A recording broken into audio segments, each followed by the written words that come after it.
राजस्थान में विधानसभा चुनाव में अब काफी कम समय बच गया है।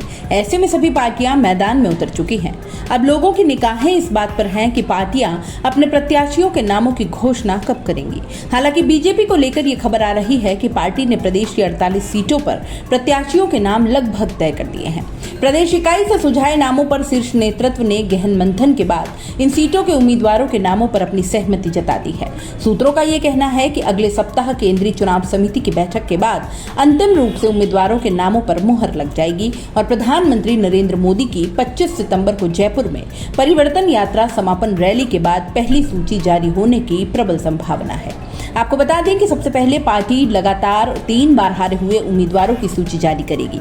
इससे उम्मीद यह है कि उस सीट पर प्रत्याशी को चुनाव प्रचार का मौका अधिक मिल सकेगा।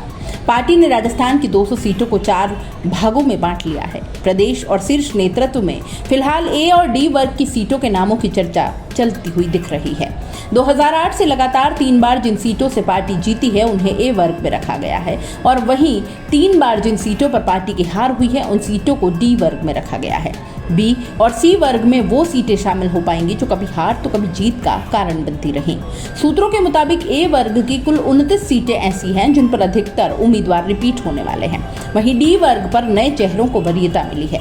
कहा जा रहा है कि राजस्थान में कभी हार और कभी जीत वाली बी और सी सीटों पर उम्मीदवार तय करने में भाजपा को पसीने आ रहे हैं।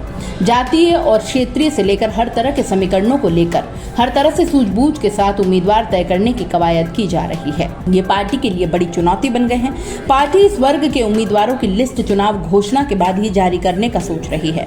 ऐसे में इन सीटों पर संभावित उम्मीदवारों के नाम पर मंथन नहीं हो सका।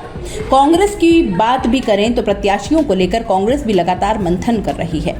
23 सितंबर को राहुल गांधी की जयपुर में रैली रखी गई है। वहीं 25 से 29 सितंबर तक सीएम गहलोत को राजस्थान की यात्रा पर निकल जाएंगे। अब प्रत्याशियों के नामों की घोषणा कौन सी पार्टी करेगी, इसका इंतजार सभी को है।